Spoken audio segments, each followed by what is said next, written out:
Ticket वितरण के बाद भारतीय जनता पार्टी ने उकलाना से जो टिकट दी है उसमें कहीं ना कहीं संगठन की अनदेखी हुई है।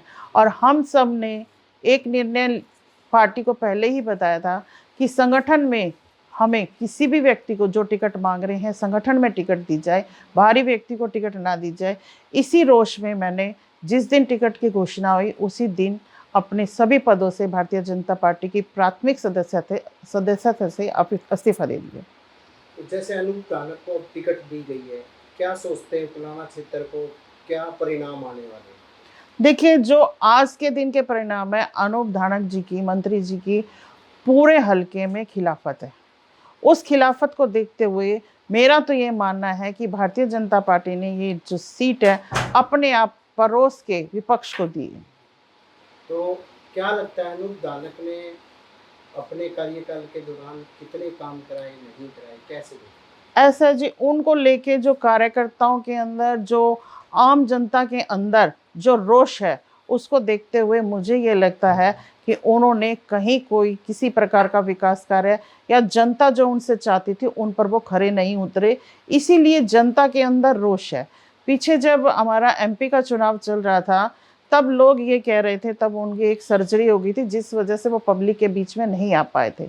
लोग उन्हें ढूंढ रहे थे, अगर वो उस समय मिल जाते तो उसी समय दुष्यंत चौटाला जी के सामने या उनकी माता जी श्रीमती नैना चौटाला के सामने ही बता देते कि ये कितने सक्षम है कार्य करवाने में। लेकिन बाय चांस चलो उनके ऊपर वो सर्जरी थी, वो हल्के के बीच में नहीं आए, तो लोग ये कहते थे कि बच गया। अगर आता तो उसी टाइम पता चल जाता कि इनका कितना हल्के के अंदर रुतबा बच रहा है या वर्चस्व बच रहा है। तो क्या लगता है, आप कह रही थी पार्टी में विशेष व्यक्ति की एक अलग चल रही है, तो उसके कारण टिकट मिली नहीं है? मैं सीधी सी बात ये मानती हूँ, जब कार्यकर्ता संगठन का बार बार जाके ये कह रहा था कि किसी भी संगठन के कार्यकर्ताओं को टिकट दी जाए। पीछे अपना प्रदेश अध्यक्ष जी मनोहर लाल बड़ोली जी यहाँ बनकर जब पहली बार यहाँ पहुँचे थे हिसार में, तब भी कार्यकर्ताओं की एक ही डिमांड थी कि बाहर से कार्यकर्ता नेताओं को ना इम्पोर्ट किया जाए, जो अपने कार्यकर्ता हैं उन पर विश्वास जताया जाए, उन्हें टिकट दी जाए ताकि कार्यकर्ता जी जान से लगकर वहाँ से उनको जिता पाए और कमल का फूल खिला पाए। लेकिन भारतीय जनता पार्टी ने इस चीज़ का बिल्कुल ध्यान नहीं रखा। पूरे हरियाणा में 67 टिकटें बटी हैं, सब जगह कहीं ना कहीं 2-4 टिकटों को छोड़ के हर जगह रोष है। और हिसार जिले में जो टिकटें मिली हैं उसमें मैं ये मानती हूँ सबसे ज़्यादा रोष है। हिसार में, उकलाना में, कुछ बरवाला के कार्यकर्ताओं में भी है, लेकिन ये कह सकते हैं कि वो हमारे संगठन के थे। चाहे वो नलवा से चुनाव लड़ रहे थे, उनका कार्य क्षेत्र नहीं था, लेकिन संगठन से जुड़े हुए थे। जो संगठन से बाहर से आए हुए कार्यकर्ताओं को टिकटें दी हैं, उससे भारतीय जनता पार्टी का कार्यकर्ता अपने आप को ठगा महसूस कर रहा है कि हम बाहर से आए लोगों के लिए क्या कार्य करें, क्या मदद करें। उन्हें हमारी मदद मतलब जो हम कार्य करेंगे उन्हें कोई इसकी लेन देन नहीं रहेगा। और भारतीय जनता पार्टी अगर यहाँ से जीत भी जाती है तो भी विधायक हमारे लिए तो विपक्ष का ही विधायक रहेगा। आपने अभी भविष्य के लिए क्या सोचा है? कार्यकर्ताओं के साथ मीटिंग करेंगे? अभी बैठ के चल रही हैं। अभी मैं कह दूँ आज ही कि हाँ मैं चुनाव लड़ रही हूँ, ऐसा कुछ नहीं है। भविष्य में 1-2 दिन में सामने आ जाएगा। कार्यकर्ताओं की भी इच्छा है, क्योंकि बहुत से कार्यकर्ता ऐसे हैं जिन्होंने कभी कांग्रेस की तरफ हाथ ही नहीं करा। वो ये कह रहे हैं कि हमें तो वोट डालने की जगह ही नहीं मिली, कि हम वोट कहाँ डालें, क्या अपना घर रख लें। तो देखते हैं, हम भी बातचीत कर रहे हैं, क्या निकल के आता है। हो सकता है 1-2 दिन के अंदर मैं ऐलान भी कर दूं कि मैं चुनाव लड़ रही हूँ या ना। अभी ऐसी कोई योजना नहीं है मैं कह दूं कि भाई हाँ मैं पक्का चुनाव लड़ रही हूँ। लेकिन जैसे आज मैं गई थी तो कार्यकर्ताओं ने जैसा मुझ में ये का विश्वास जताया कि आप कहीं से भी आ जाइए लेकिन आप चुनाव लड़ लीजिए, उसको देखते हुए मैंने अभी, क्योंकि मैं जब घर आई तो मेरे हस्बैंड घर नहीं थे, अभी डिस्कशन करेंगे, बात करेंगे। तो अगर किसी पार्टी का ऑफर आता है, वैसे आ भी रहे हैं, तो हो सकता है कि मैं 1-2 दिन के अंदर निर्णय ले लूँ कि मैं चुनाव लड़ रही हूँ। तो अभी पुराना क्षेत्र के जो मंडल कुछ गाँव हैं, आप बता रहे थे कि काफ़ी लोगों ने अब इस्तीफे दे दिए टिकट, गलत टिकट को लेकर।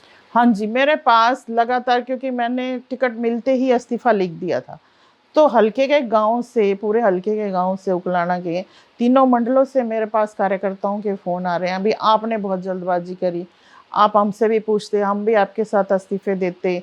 बहुत से लोग पार्टी से अलविदा नहीं कहना चाहते, लेकिन जो पार्टी अपनी मनमानी कर रही है और किसी को भी टिकट दे रही है, उससे वो कहीं ना कहीं हताश हैं और वो अपने इस्तीफे लिख भी रहे हैं।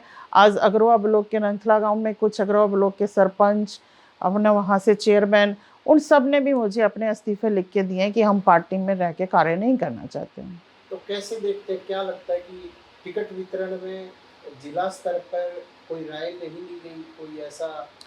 नहीं, ऐसा नहीं है, राय ली गई थी, रायशुमारी हुई भी थी, लेकिन वो वोट डलवाए गए थे कार्यकर्ताओं से, लेकिन उसके ऊपर कोई मंथन नहीं किया। वो एक फॉर्मेलिटी होती है कार्यकर्ताओं को खुश करने की, वो करी, लेकिन संगठन ने उस रायशुमारी पे कोई अपना निर्णय नहीं दिया।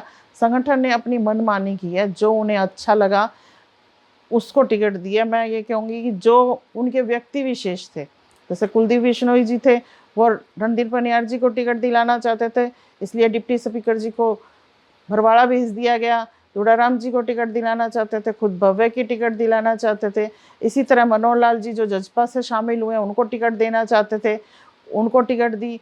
कहीं किसी और नेता की चली होगी, मतलब कार्यकर्ताओं की भावना नहीं, उन्होंने अपना अपना हित देखा कि मेरा ये व्यक्ति सेट हो जाए, मेरा ये व्यक्ति सेट हो जाए, इसलिए उन्होंने टिकटों में इसी तरह की जो टिकटें आई हैं, इस तरह की आई हैं, और इन्हीं का ही विरोध है।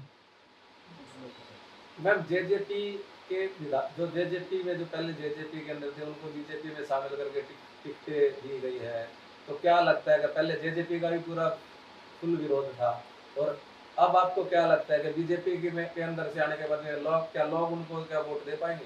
ऐसा पार्टी के, आप कह रहे हैं पार्टी के नहीं, यहाँ मंत्री जी की बहुत खिलाफत है।